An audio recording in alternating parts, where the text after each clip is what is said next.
Boa noite, boa noite. Iniciando aqui mais uma live, comemorando aí o mês de aniversário da POF. Essa live exclusivamente também aqui é feita pela Nortear. E hoje, dia 29, boa noite, Igor. Dia 29, vamos entrevistar aqui o Marcelo Ferreira. E terei aqui o apoio do Igor Santos, que eu já vou chamá-lo aqui para participar conosco, conhecendo a verdadeira independência financeira. Boa noite para vocês que estão chegando aqui. Boa noite, Igor. Boa noite. Tudo bem, meu jovem? Tudo tranquilo, cara? Ótimo, ótimo. Cara, obrigado por você estar aqui com a gente hoje, dando esse apoio aí, interagindo com as perguntas, eu acho interessante. E o nosso convidado já chegou. Boa Boa noite, noite. Marcelo. Boa noite, Como pessoal. está Tudo você? bom? Tudo bem? Tudo bem, graças a Deus. E vocês, como é que Ótimo, estão? cara. Ótimo, ótimo. Tô achando legal Conte aí, que Igor, como é que estão as coisas por aí? Tudo tranquilo, cara. Hoje aqui o clima tava bom, está bom, na verdade, né? O clima tá bem tranquilo, Uhum. bem gostoso. E por aí, tudo tranquilo? Tudo tranquilo. E por aí, Marcelo? tudo bem aqui em Salvador, né? Pelo que eu vi, o Igor parece que é daqui também. Sim, sim. Pronto. Salvador, Bahia. Então é isso. Saudações tricolores. Saudações tricolores, com certeza. Eu tô achando legal porque eu não Muito sabia bem. que o Instagram permitia três dividindo a live. Isso é Não, interessante. na verdade permite até quatro, né? É Ah, que quem tá. faz com quatro participantes corre o risco de não ser salva, né? Então, por uma questão de Hum, segurança, é até interessante fazer com três pessoas, como a gente costuma fazer por aqui. tá Né? Bom, certo. vamos dar boa noite aos que estão adentrando aqui. Estão Olha pedindo a o camisa Cleiton aqui, aí. Igor. É para você essa camisa aqui? É, o Cleiton já tinha me falado dessa camisa do Bahia aí, viu, Igor? Tem que dar um jeito de providenciar para ele. Pois é, rapaz. E é uma camisa especial, viu? A que ele me falou, viu? É, ele quer aquela azul que foi do plano de sócios. Aí, ó. Ah, é? É, Bom, Exigente, viu? pois é. que legal. Estou Bom, vamos sempre começar bom. aqui, gente, então, bate-papo. Vamos começar o nosso bate-papo aqui hoje. Primeiramente, eu quero agradecer aos dois, ao Igor e ao Marcelo, pela disponibilidade de tempo, por compartilhar aqui um pouco do conhecimento de vocês. Isso é interessante e fundamental. É um propósito que a gente tem aqui com a POF, que é o mês de aniversário da POF, e também com o nosso trabalho aqui da Nortear, uma live número 90, caminhando rumo aos 100, a 100 lives, trazendo aqui educadores financeiros, Legal. de todas as regiões do Brasil e também de algumas entrevistas internacionais. E estamos aí com esse propósito, senhores, de chegar ao número 100, carimbar. O Cleiton falou que vai bancar uma festa online, eu não sei como é que ele vai fazer isso, ele vai mandar um ticket para vocês, alguma coisa online, ou é Pix mesmo, ele vai ver como é que ele vai fazer isso aí para quem estiver participando. E aí, eu quero então agradecer a vocês, perguntar ao Igor e ao Marcelo se vocês autorizam que essa live realmente fique disponível aqui no Instagram e a gente vai também colocar ela no canal do YouTube aqui da VRTA, para que mais pessoas possam posteriormente assistir. É, temos autorização de vocês? Tudo bem? Alguma coisa contra? Com Nada contra, certeza. tudo a favor. Eu quero até aproveitar e Ótimo. pedir autorização para a gente Uhum. colocar essa live também no canal do YouTube do Topo Money, Educação Financeira. Claro, totalmente, Legal. totalmente está disponível aí. Faça de bom grado aí o que você achar que for necessário, Muito obrigado. Marcelo, que o nosso propósito realmente é esse aqui, né? Distribuir aí a educação financeira, fazer com que mais pessoas possam ter essa informação. E a gente fica aqui repetindo dezenas de vezes, fica uma coisa até um pouco cansativa, mas mesmo assim, só a informação não basta. Né? Sabemos disso, que só ficar falando, assistindo vídeo não basta, porque senão nós não teríamos altos índices de famílias endividadas e de inadimplentes. Então, isso não é uma questão de falar, né?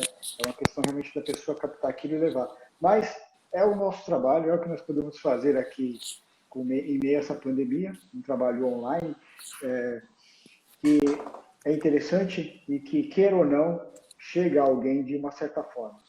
Então, pode ser que aqui, no momento, tenham poucas pessoas, mas pode ser que essas pessoas assistam depois, ou outras pessoas assistam, e sempre tem essa oportunidade de atingirmos indiretamente algumas pessoas. Eu acredito muito nisso, por isso que eu peço autorização para deixar gravado. Okay? Muito bom. Legal. Bom, eu queria que o Marcelo ele nos se apresentasse aqui para nós, Marcelo. Quem é o Marcelo hoje, para a gente conhecer um pouco o Marcelo Ferreira? Tá certo, muito bom. Primeiro, boa noite a todos que estão nos acompanhando nessa live. Uma grande satisfação estar aqui com a APOF. Parabenizar a APOF pelo primeiro aniversário. A gente sabe que as iniciativas no Brasil na área de educação financeira estão começando a crescer, mas ainda existe muita dificuldade. A gente luta contra uma cultura muito complexa de relação com o dinheiro que não é saudável ainda. Mas aí me apresentando, meu nome é Marcelo Ferreira, eu sou economista de formação, tenho especialização em gestão empresarial, sou MBA em gestão de negócios financeiros e mestre em administração. Eu sou funcionário de um banco público, o Banco do Nordeste, já há 19 anos, e sou professor de finanças corporativas da Faculdade Santíssimo Sacramento, aqui no interior do estado, em Alagoinhas, na pós-graduação, né? Na pós-graduação de gestão de negócios. Além disso, eu tenho 4 livros publicados, já pela editora Intersaberes. Ainda não na área de educação financeira, é um desejo ter publicações na área de educação financeira pessoal. Eu tenho um livro sobre o Sistema Financeiro Nacional. O meu segundo livro é sobre a área de engenharia econômica, né, para empresas. Meu terceiro livro foi um manual de análise econômica. E o quarto livro, que é o mais novo, que saiu agora esse mês, chama-se Tecnologia e Gestão Financeira, Reconstruindo a Realidade. Então são livros técnico-didáticos mais voltados a cursos de graduação e pós-graduação. É um grande prazer estar publicando esses livros. Esses 4 foram pela editora Intersaberes, lá de Curitiba, né, que é do Grupo Ninter. E tá para sair um 5º livro também, por outra editora. Rapaz, você não para, rapaz. Se considerar que em 8 anos, 5 livros, realmente... Tá muito bem estruturado. Tá certo. E o meu 5º livro é em outra área, pela editora Apris, lá de Curitiba também. É um livro chamado Um Golaço de Gestão, Administrando Clubes de Futebol, em que eu tento aproveitar mais minha experiência. Eu fui conselheiro deliberativo no Bahia por 2 mandatos, eu estou no Conselho Fiscal do Bahia também atualmente. Então, a gente conversou e procuramos aproveitar essa experiência e colocar isso num livro também. Então, esse é o meu currículo. Eu sou professor da Topo Money Educação Financeira, escola online. Sou professor do curso Adeus Dívidas. E convidando todo mundo logo, né, a nos seguir nas redes sociais. A gente está aqui no Instagram, né, o perfil que vocês estão acompanhando, o @TopoMoney. Mas a gente tem Facebook, Twitter e LinkedIn também, todos com o mesmo login. E temos um canal no YouTube, então quando terminar aqui, se inscrevam lá no canal, deem like nos vídeos. E essa live, como já está autorizada, vai para lá também. Que legal. Vai, Bahia! Bora, Bahia! E eu queria que o Igor falasse um pouquinho aí. Quem é o Igor Santos, para quem não conhece, quem vai seguir o Igor também, fala um pouquinho, Igor. Vai ser bem rápido. Eu não tenho livros. Oh, meu Deus, desculpe a demora. Imagina. Eu quis ser modesto. Brincadeira. Bem, eu sou formado em sistema de informação, né? Nada a ver com educação financeira. E mais ou menos aí tem 2 anos aí que eu embarquei no mundo da educação financeira. Fiz uma formação no Instituto Soper, né? E já tenho ajudado aí algumas pessoas a se educar financeiramente, né? Que foi esse o insight, foi esse o despertar que eu tive no mundo das finanças, de se educar financeiramente para a realização de sonhos, né? Então me apaixonei por isso e hoje eu busco, né, expressar essa paixão aí para mais pessoas. E aqui junto com a APOF nós estamos aí embarcados, né, nessa jornada. Não tenho livros ainda. Ainda. Vamos colocar esse ainda aí. Aí vou fazer a pergunta de prática que a gente faz aqui, Marcelo. Tá. como é que começou a sua história com a educação financeira? Como é que surgiu aí na vida do Marcelo a educação financeira? Muito bom, Fernando, porque essa é uma pergunta bem interessante, porque o curso Adeus Dívidas, do qual sou professor, que eu preparei lá para a Topo Money, ele é muito baseado na minha experiência prática de ter procurado educação financeira desde cedo. Eu comecei a ter interesse ali na faixa da adolescência, né? Final da infância, começo da adolescência, meio sem saber direito ainda. Eu apenas via que tinham pessoas que tinham uma condição financeira mais abastada e outras menos. E de vez em quando eu ficava pensando por quê, né? Aí vinha aquelas questões, não, porque teve mais sorte, porque trabalha num emprego que paga mais. Mas não era uma explicação assim concreta, né, mais robusta sobre o assunto. E aí depois que eu comecei a faculdade de economia, em 96, foi que eu fui me aproximando um pouco mais e através da economia eu fui entendendo mais algumas coisas. E aí eu fui querendo saber mais, só que não tinha, 25 anos atrás, não tinha tanta literatura quanto tem hoje, a educação financeira ainda não era o que é hoje. E o insight maior mesmo veio a partir de 2000 e pouco, 2002, 2003, quando eu encontrei o livro Pai Rico, Pai Pobre. Ali eu encontrei o que eu queria saber de uma forma mais estruturada e comecei a aplicar para mim mesmo. E aí eu fui percebendo resultados aos poucos, aí fui conhecendo outros livros, fui conhecendo outros autores, fui conhecendo outra visão, uma visão mais voltada ao Brasil também. O Kiyosaki, autor do Pai Rico, é americano, então ele trabalha uma perspectiva dos Estados Unidos, não é a nossa. Sim. E eu fui melhorando isso e depois fui tendo interesse, aproximando. E aí, entre 2010 e 2017, eu tive com um amigo meu, Adriano Duarte, um blog chamado Enriquecimento Total. E nesse blog, a gente teve nossos textos lidos quase 700 mil vezes. Então, foi uma coisa que movimentou bastante, assim. Aí a gente parou com o blog e logo depois eu comecei a ter vontade de continuar na área, mas de outra forma. Foi aí que, com os parceiros que a gente tem, a gente idealizou o Topo Money e a educação financeira, a escola online Topo Money. Então, esse foi meu caminho na educação financeira. Assim, tudo que a gente ensina lá nos nossos textos, nos vídeos, nas postagens, decorre, evidentemente, de ter estudado o tema, mas decorre muito também da gente aplicar na nossa vida. É uma experiência muito prática também, muito empírica. Legal, cara, legal. Eu vou discorrer com umas perguntas aqui. Igor, se quiser entrar com alguma pergunta, fica à vontade também, tá? Até para fazer uma complementação. Beleza. Tranquilo. Perguntas eu tenho, inclusive, que eu coloquei lá algumas, botei uma caixinha lá no meu story, né? E algumas pessoas mandaram perguntas. Pô, beleza. Daí eu compartilhei então no trabalho. Outras pessoas também mandaram perguntas, então eu tenho aqui algumas perguntinhas, mas vamos discorrendo aí ao longo, o Fernando. E aí, à medida que eu for vendo a oportunidade aqui, eu vou citando essas perguntas também, tá bom? Tá ótimo. Antes de falar do tema independência financeira, eu queria falar de um post que você colocou, Marcelo, que chama-se Dívida Boa e Dívida Ruim. Certo.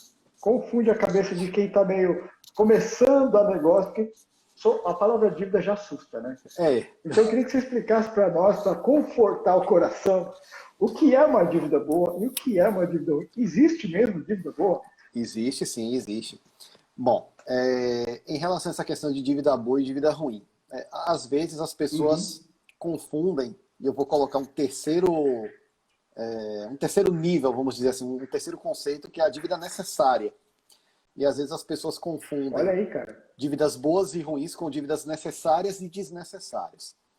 Mas em linhas gerais, o que é uma dívida boa e uma dívida ruim?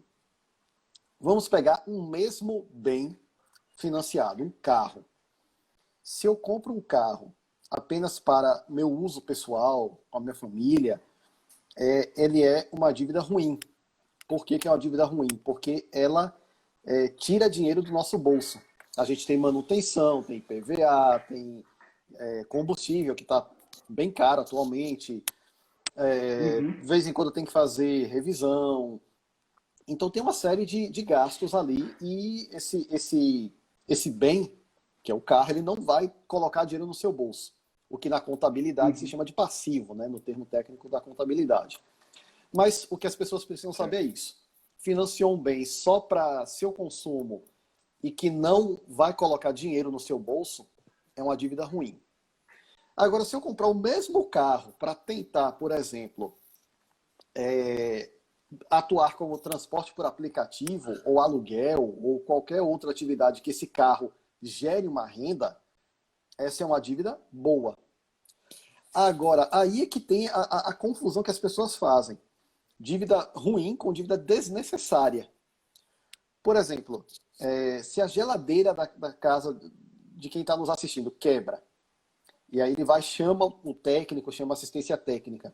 O cara chega lá, desmonta a geladeira, olha, e conclui que não vale a pena consertar, que o custo do conserto seria mais pertinente a pessoa trocar de geladeira, a pessoa vai provavelmente procurar uma loja, fazer uma rápida pesquisa, porque se quebrou é uma compra de emergência, vai fazer uma rápida pesquisa e vai fazer a compra.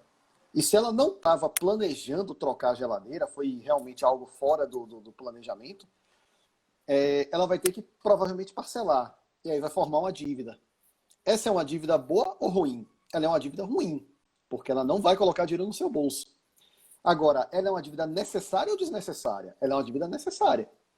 Então, eu acho que o grande ponto aí nessa questão das dívidas é a confusão que é feita, às vezes, entre dívida ruim e dívida desnecessária.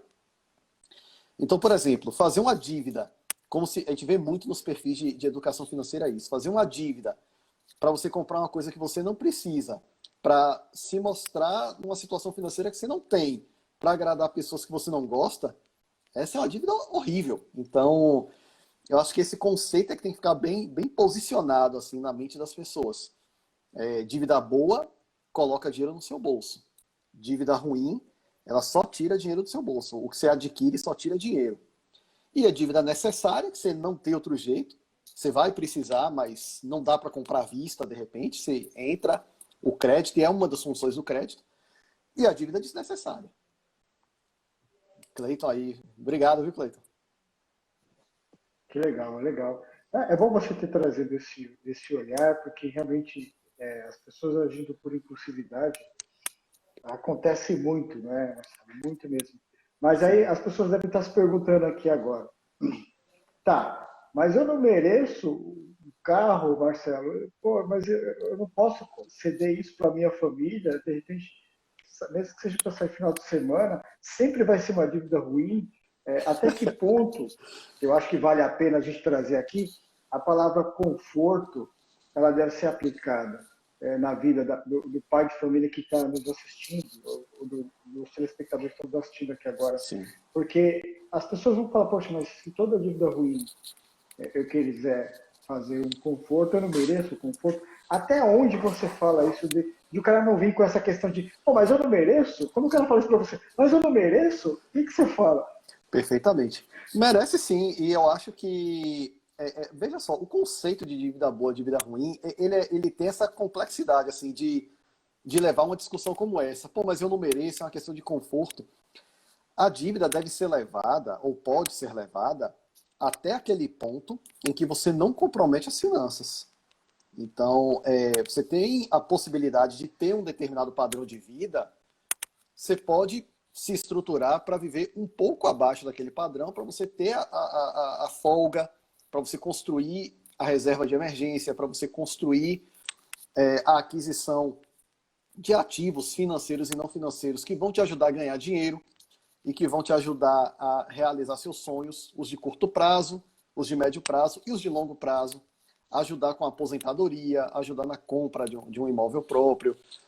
Então, tudo é uma questão de equilíbrio. Essa é uma palavra que a gente trabalha muito no curso Adeus Dívidas. Equilíbrio.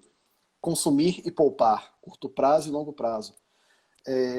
Então, óbvio que a gente tem que ter espaço, na medida do possível, dentro do nosso orçamento doméstico, dentro das nossas finanças, para se permitir adquirir passivo também. A gente trabalha não é para ter uma eficiência máxima assim, de 100%. A gente trabalha para ter uma situação financeira razoável, equilibrada, e que contempla de vez em quando uma compra parcelada de alguma coisa. Você precisa trocar por um celular um pouco melhor, tem um carro, quer trocar por um carro um pouco melhor. O que a gente insiste só é que essas coisas têm que ter algum planejamento também. Não dá para fazer só no impulso, só no querer.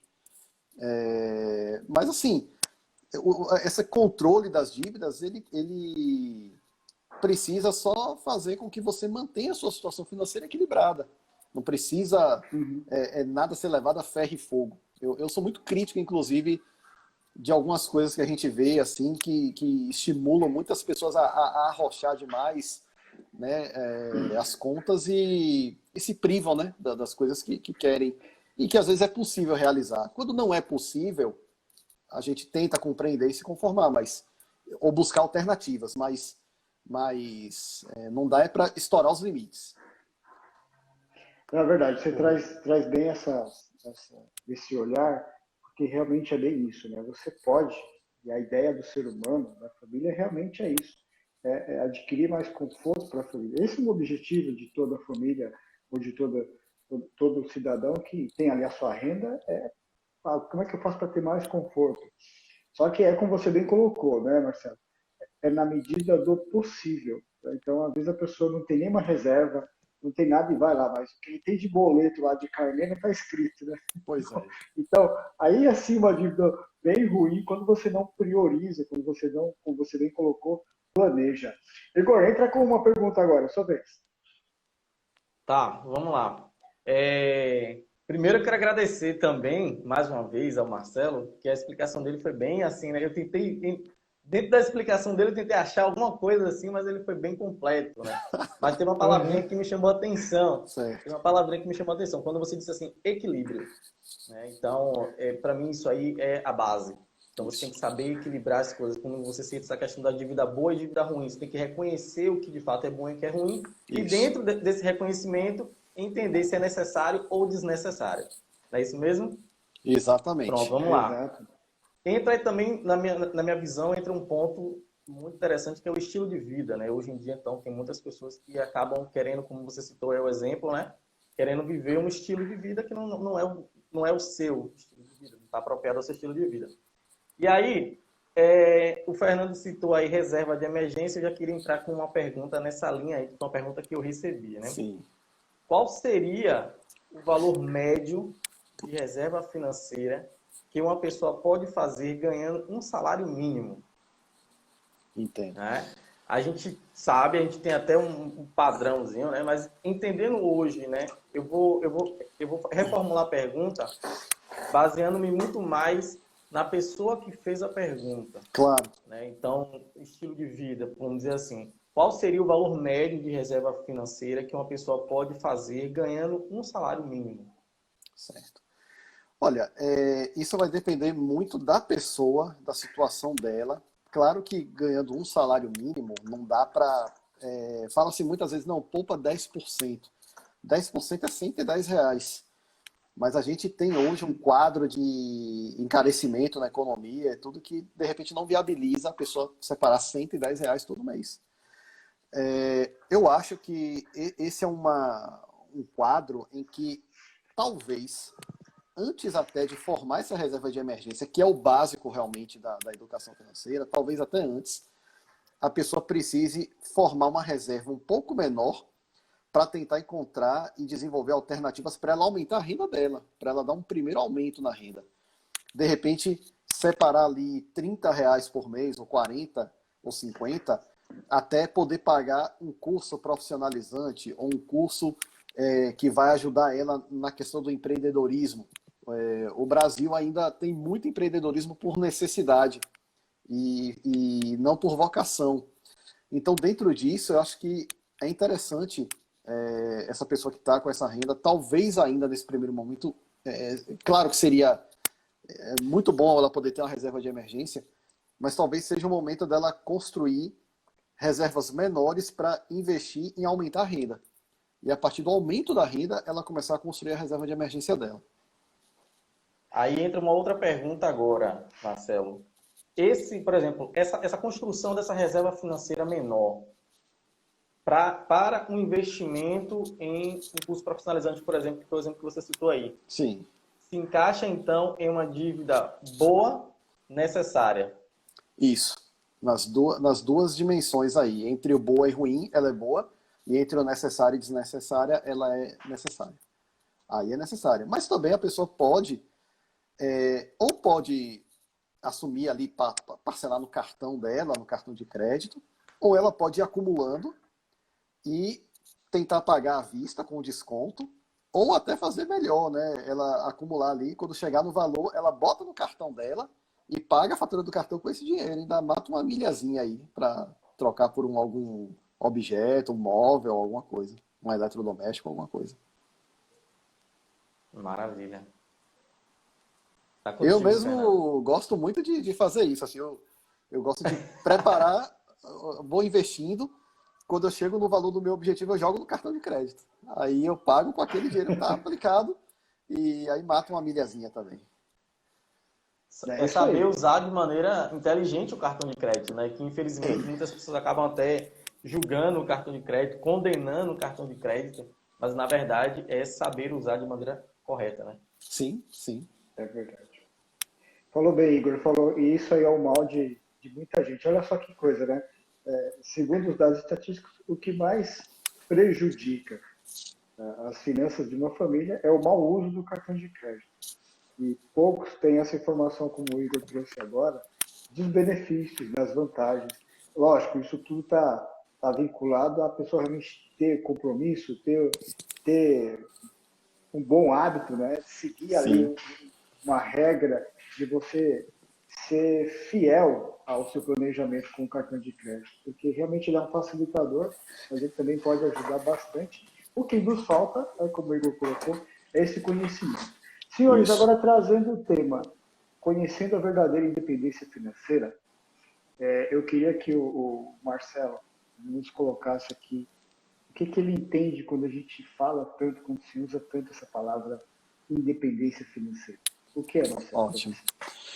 Olha, na minha visão, a independência financeira, ela se dá quando você consegue estruturar as suas finanças para que ela te gere liberdade.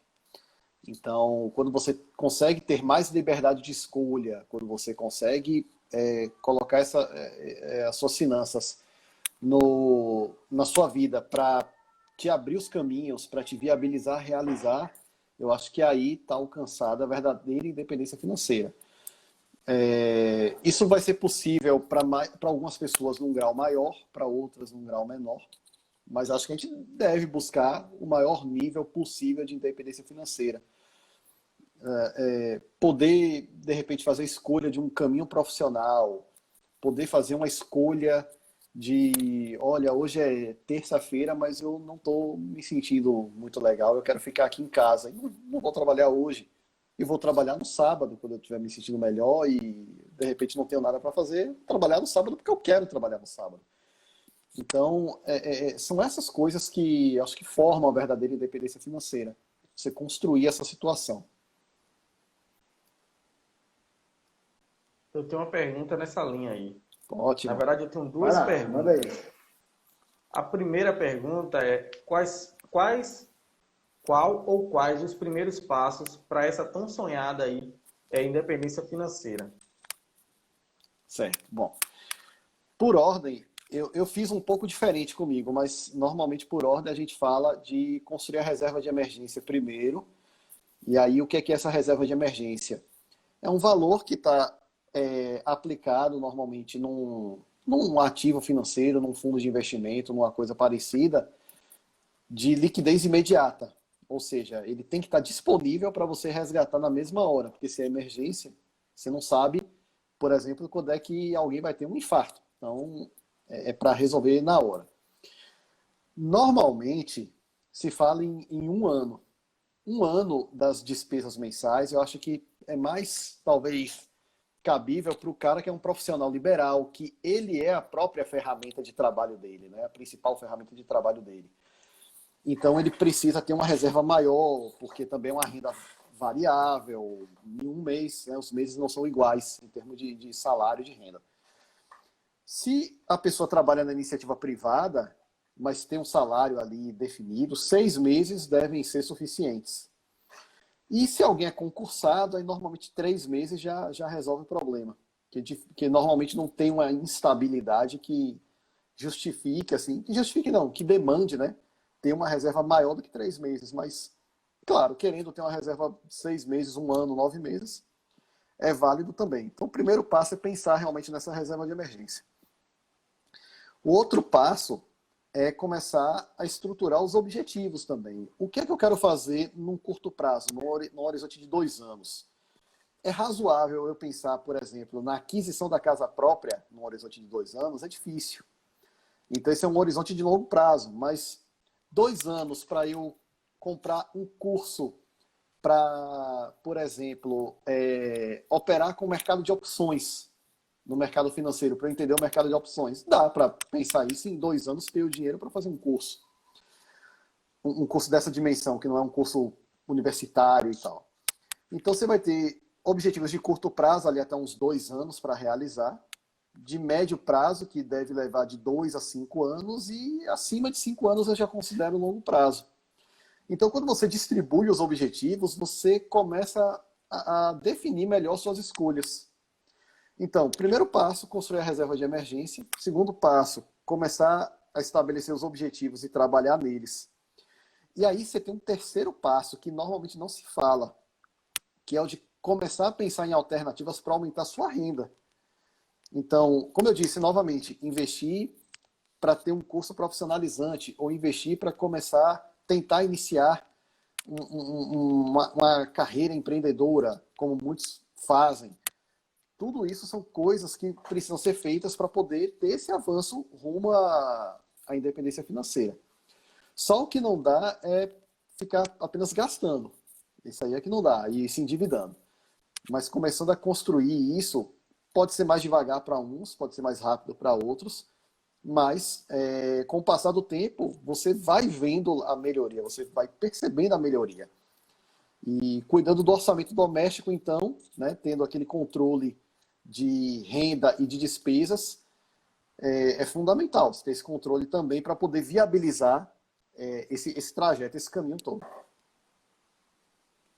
Que legal. Perfeito. Senhores, tem uma pergunta aqui da Ana Cláudia Pronto. Carvalho, 7881. Ela coloca assim, eu queria que vocês dois respondessem. Vocês são a favor da matéria educação financeira nas escolas? Eu sou. O que vocês acham? Comentem aí, senhores. Pronto.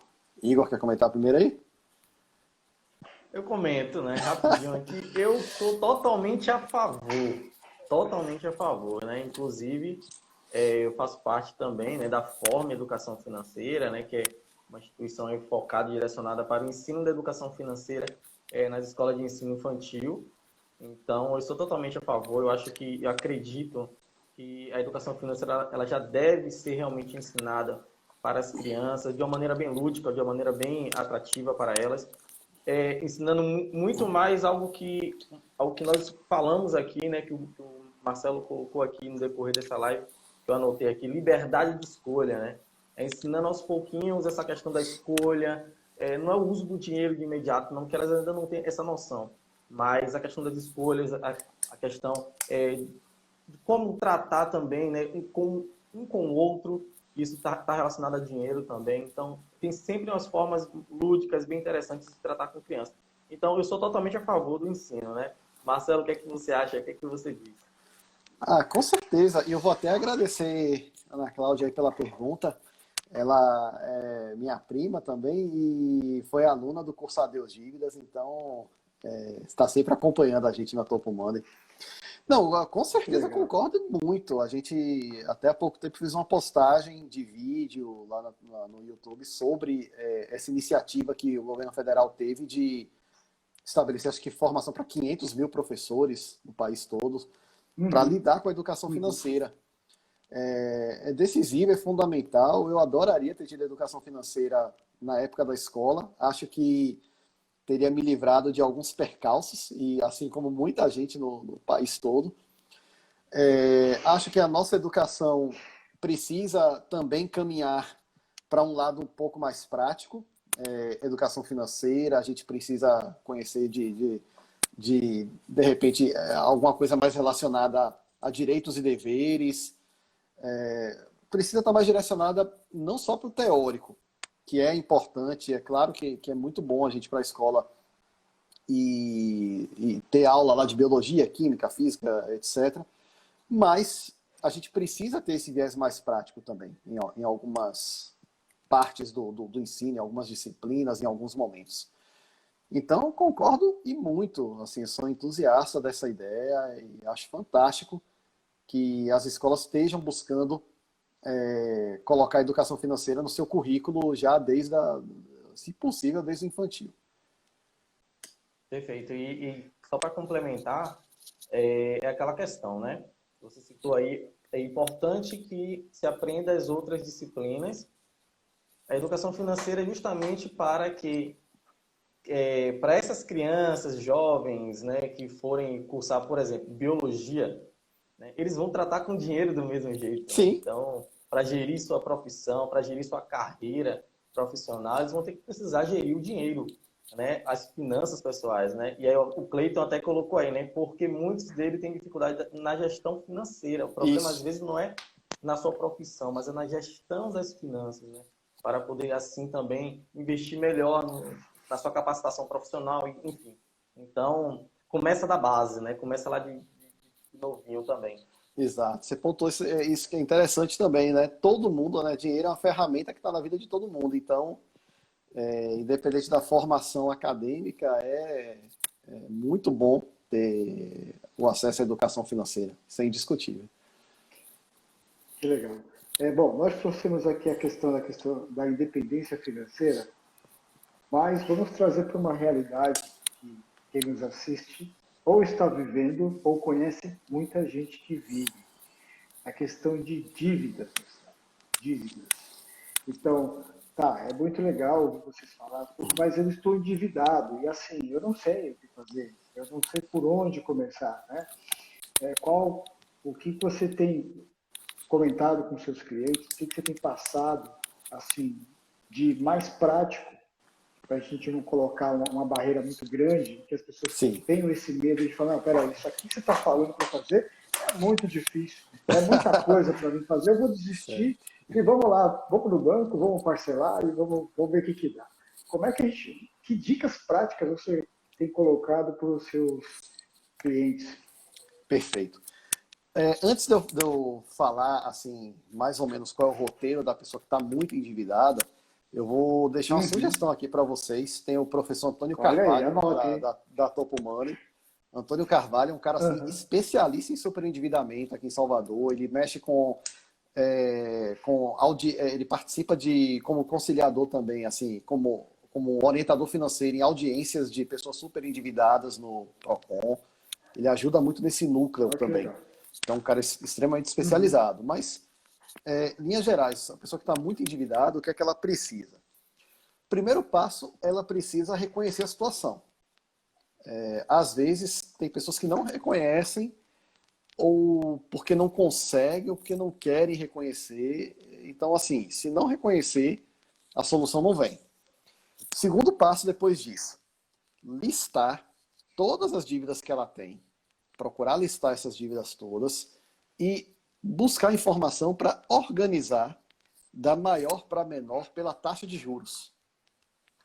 Aí depois que você ordenou pela taxa de juros, você começa a procurar esses credores para ir vendo quais são as alternativas de negociação que eles têm.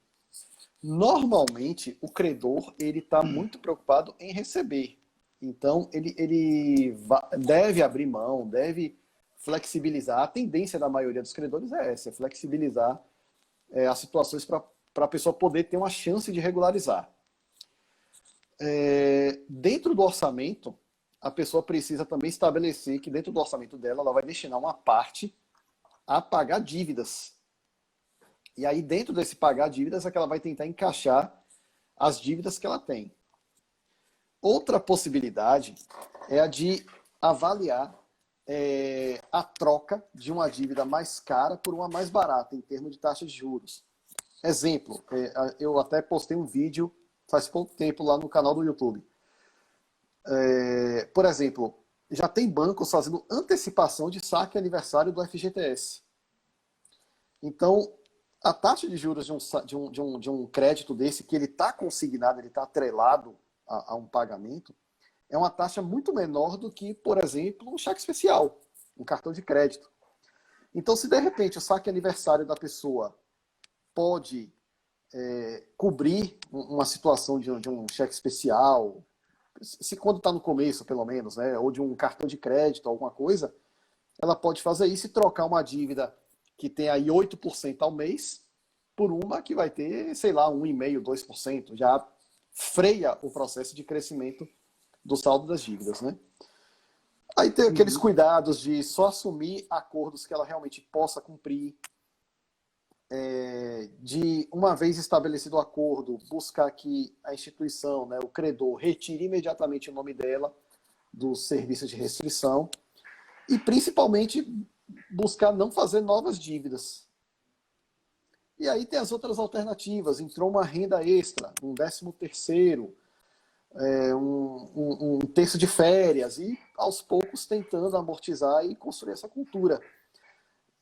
Não é um processo, a depender da situação, não é um processo simples nem rápido, mas ele é necessário.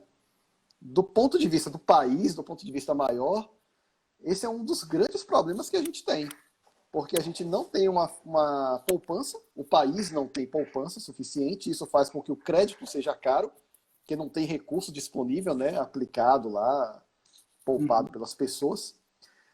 E isso faz também com que as pessoas, perdendo o direito ao crédito, com o nome sujo, isso faz com que a economia gire menos também e cresça menos. Então isso prejudica até mesmo o crescimento da economia brasileira.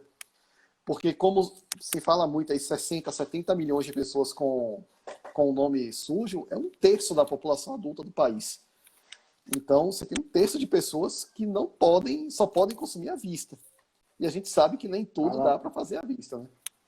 Então, basicamente esse é o roteiro.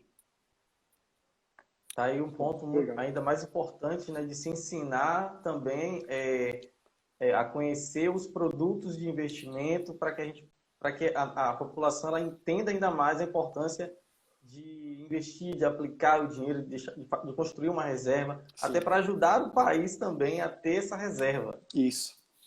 Isso é que eu entendi, né? Isso mesmo, não, né? Exato. Porque o que acontece? Quando as pessoas, no caso, famílias, né, empresas, conseguem ganhar mais do que o que gastam, ou gastar menos do que ganham, esse valor excedente ela pode colocar numa aplicação financeira e aí o banco ou a corretora, né, que está com aquela aplicação financeira pode direcionar aquilo para quem está precisando de recursos. Então, muitas vezes uma empresa precisa de recurso para investir, para poder comprar um maquinário, alguma coisa, e só acha a taxa de juros muito elevada. Se ela for fora dos bancos que têm recursos subsidiados, a taxa de juros é muito alta, porque não tem muito recurso disponível. Então, quanto mais recursos a gente colocar no sistema, a tendência é ter uma oferta maior, a taxa de juros desce. Ainda que a gente esteja num mercado bancário oligopolizado, né? São 5 bancos que detêm 90% praticamente do mercado de crédito do país. Então, um sistema de concorrência oligopolista, né? Mas mesmo assim, se você consegue botar uma oferta de capital, você tende a conseguir reduzir a taxa de juros. Na prática, né? Na teoria, a gente teve Selic a 2% ao ano e não percebemos isso na vida prática da gente. Verdade. Fernando, se você me permite. Claro, vai lá Desculpa, que eu vou para próxima. Não, Fernando, eu já estou abusando demais já. Aqui. Cara, eu gosto de... Você foi convidado para isso, vamos embora. Tá, só a última pergunta, mas na verdade... não tem última não, pô. Ô Marcelo, diga aí. assim, essa pergunta que eu vou fazer aqui, eu acho que você já acabou respondendo já. Mas eu não quero deixar a pessoa que fez a pergunta sem ouvir a pergunta. Tá, Né? Então ótimo. eu vou formular.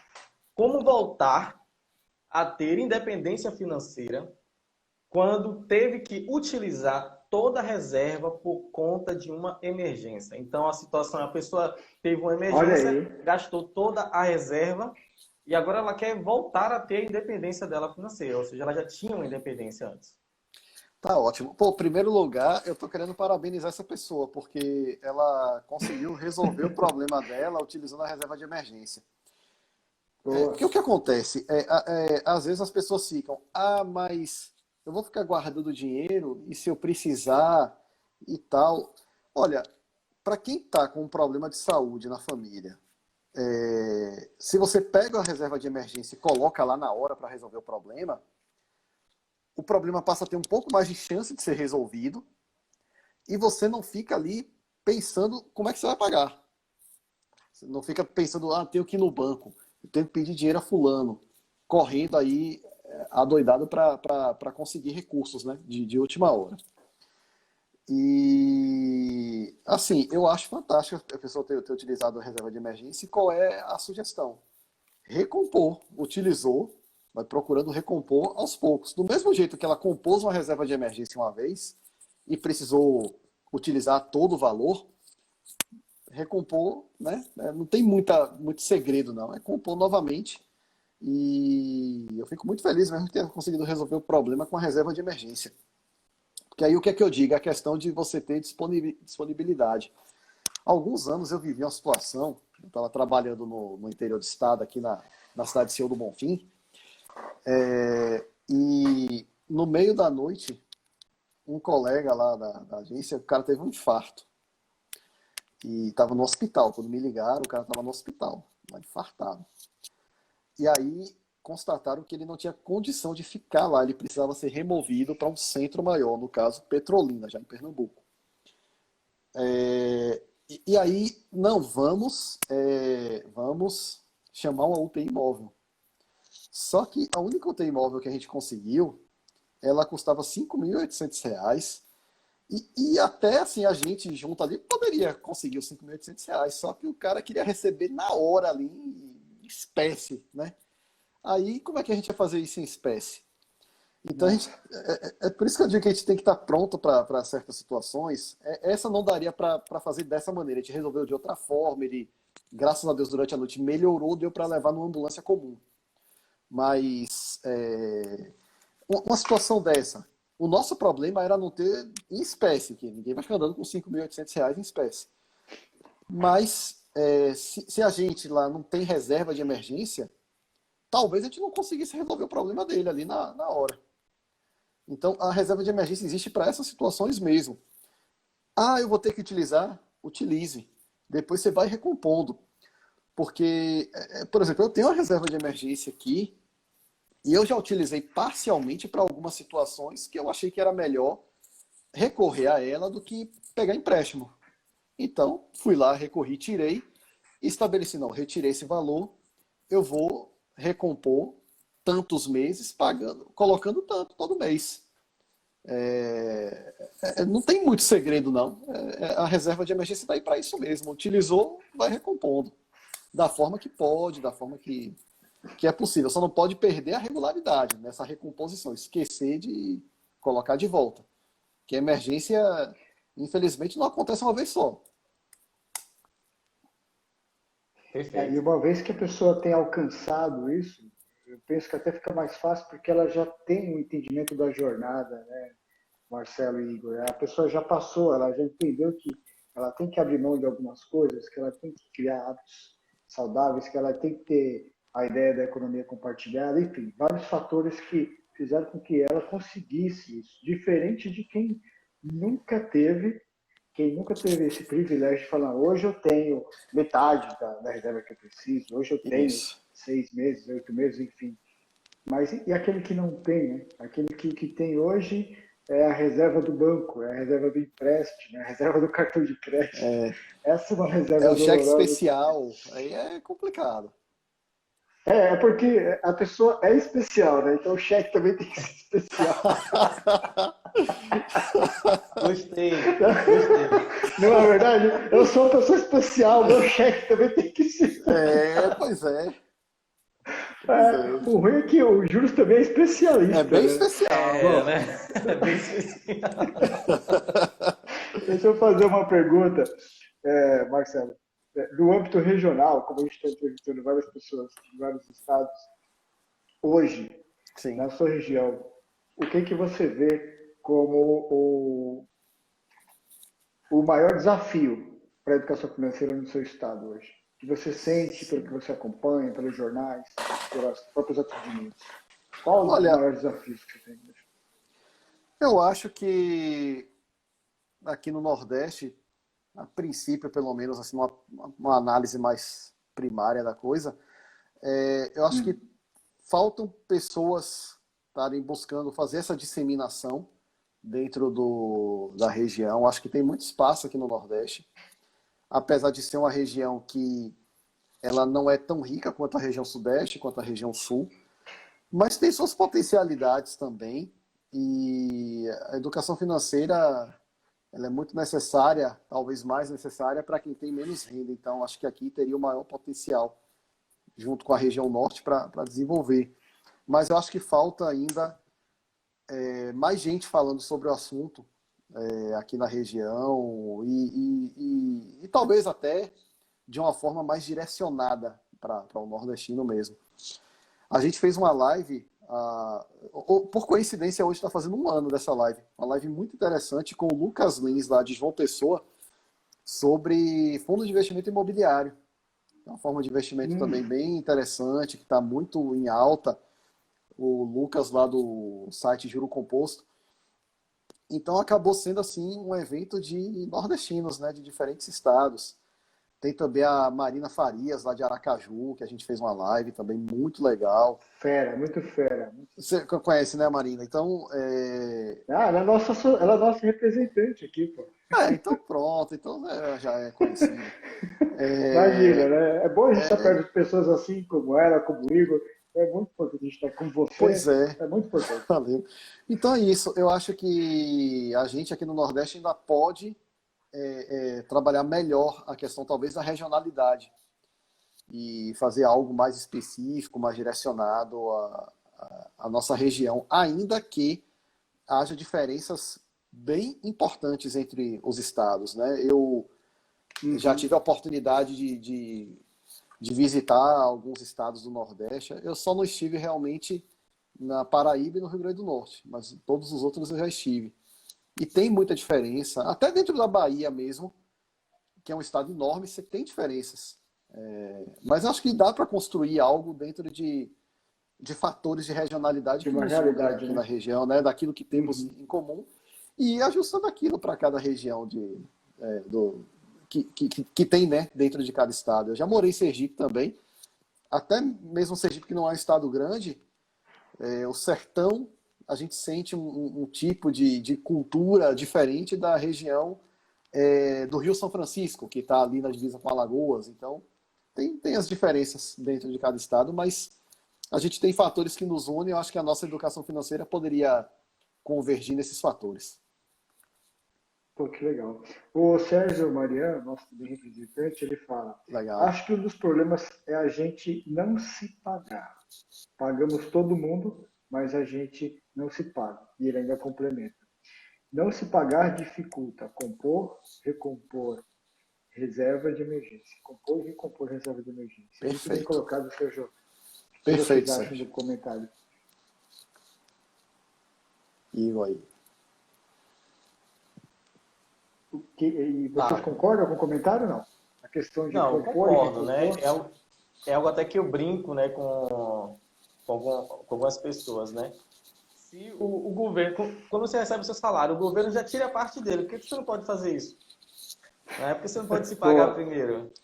Então, Exatamente. a gente fez um comentário aqui logo no início, né? O Marcelo falou, 10%. 10% pode até ser muito. Então, tira 1, tira 2, tira 5, mas tira uma porcentagem que te deixe confortável. O importante é você realmente se pagar. Você ter essa cultura. E assim, só para complementar a pergunta anterior do Fernando para o Marcelo, a resposta dele também, é sobre essa questão cultural, né? E assim, eu penso assim também, essa questão do estilo de vida, né, que o Marcelo complementou aí, citando lá também essa região de Sergipe, Alagoas e tudo mais, o estilo de vida também pode trazer esse entendimento um pouco melhor, né, sobre a educação financeira, sobre como gerir um pouco melhor suas finanças. Vai muito também do estilo de vida, né? E eu estava pesquisando aqui um dado e eu vou levar para o nível nacional. Rock in Rio, ingressos lotados. Qual é o valor do ingresso? R$ 545, né? A inteira, lotado, né? E aí você vê muita gente reclamando também dos altos preços. Lógico que eu não vou entrar aí na seara vamos dizer assim, quem pode e quem não pode. Mas a gente entende que R$ 545 hoje, né, na nossa situação hoje que nós estamos, é um valor muito alto, mas você tem ingressos lotados. Então, vai de estilo de vida, vai de região também, e vai de prioridade, né? Vai de prioridade. Então, o que é prioridade hoje para você? O que é prioridade hoje na sua vida? Então, se pagar primeiro precisa ser uma prioridade, né? Você tirar ali uma porcentagemzinha. Exato. Não, com certeza, Sérgio, exatamente isso. É um dos momentos mais prazerosos que eu tenho em relação a finanças aqui de casa é quando chega um momento que vem o salário, que eu já pego e vou investir alguma coisinha. Assim, é importante a gente estar fazendo isso para nós mesmos, e não só pensando naquela coisa de independência financeira, mas de realizar objetivos. Um exemplo, eu gosto muito de Fórmula 1. Aí em 2005, eu fui assistir o GP de Interlagos, em São Paulo.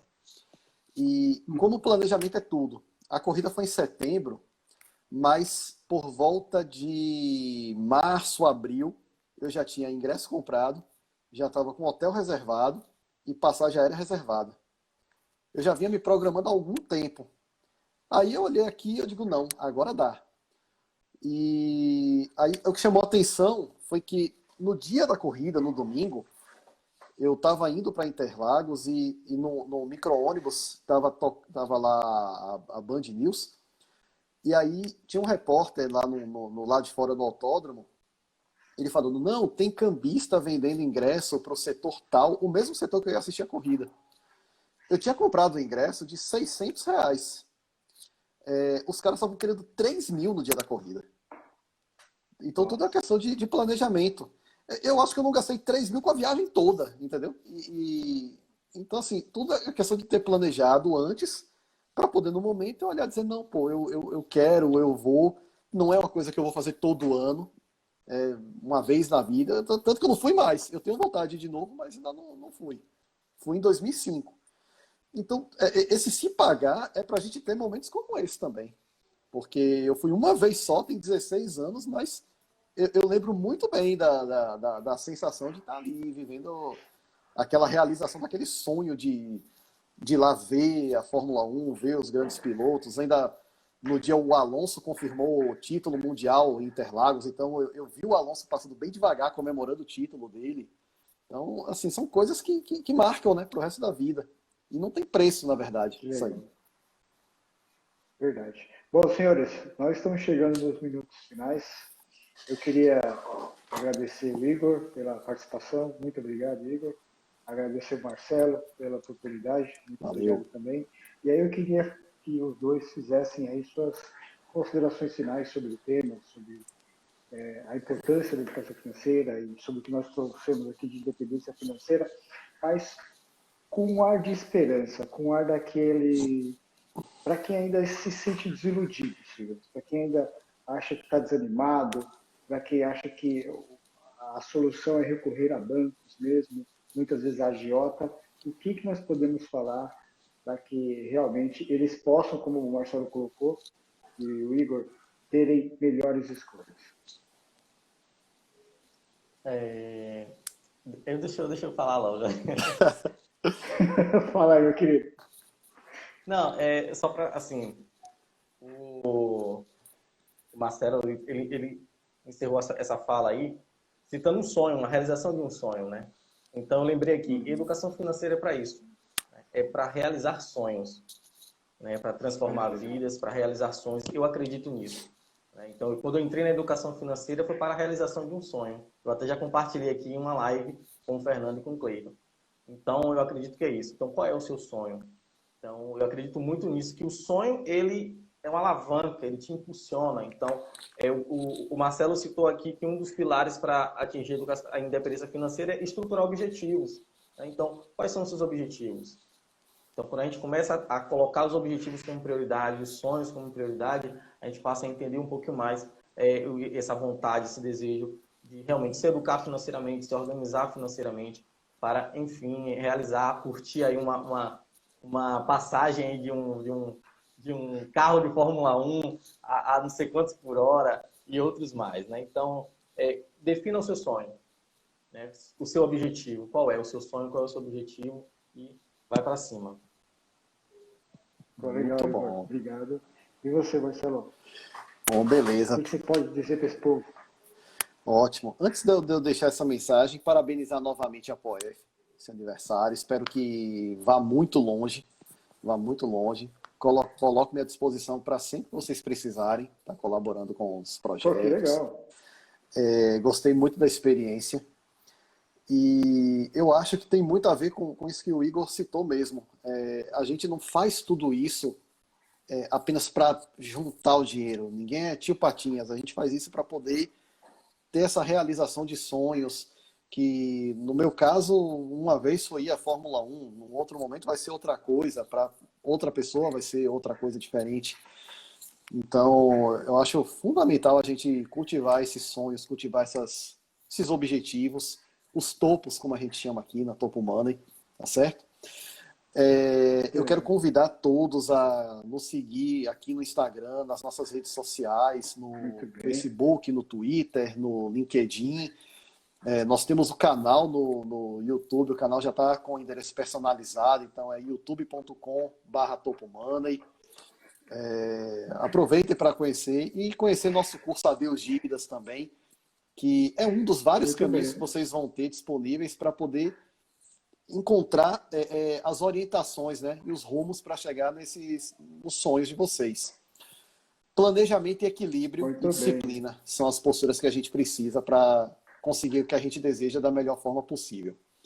Tá bom? Então, mais uma vez, muito obrigado, Fernando. Obrigado, Igor. Obrigado a vocês que estão nos assistindo. E como a gente sempre fala aqui, #rumo ao topo. Legal. Ô, Marcelo, hoje eu vou ter que fazer a pergunta para o Igor aqui, porque a gente aqui na Norteada, a gente faz essa brincadeirinha aqui, mas ele já deu o feedback dele, mas eu sempre faço aqui, né? Porque quando um entrevistado vem aqui e ele participa, o nosso feedback aqui, o nosso back vocal, como eu posso dizer, o nosso suporte, o nosso braço esquerdo e direito aí. Hoje o Igor, eu tenho o prazer de ter vindo aqui com a gente hoje, a gente faz a pergunta se carimba, né? Se recebe o carimbo de norteado, se valeu a pena a live de hoje, estar conversando, o que foi dito, e aí fica a pergunta. Igor, carimbamos aqui a live do Marcelo ou não? Carimba! Carimba que é top! Valeu! Que legal! Estava ansioso pelo carimbo aí, eu tinha visto nas Muito bem, senhores. Que legal. Eu quero agradecer então, novamente. Pessoal, sigam o Igor, sigam o Marcelo, sigam aqui a Nortear, também a ApoF, a Nortear hoje com a nossa live de número 90, rumo a 100 lives, toda live com o educador financeiro. E temos mais aí, muito mais. Busque educação financeira, como foi bem dito aqui, mas faça da informação o conhecimento. Né? Trate tudo que a gente tem colocado aqui de informação em conhecimento, em praticidade. E se precisar de ajuda, temos o Igor, temos o Marcelo, temos vários educadores financeiros que ainda não dão conta da necessidade que o povo tem da falta de educação financeira. Meus senhores, boa noite. Muito obrigado. Forte abraço. Valeu, boa noite. Abração. Boa noite. Tchau, tchau.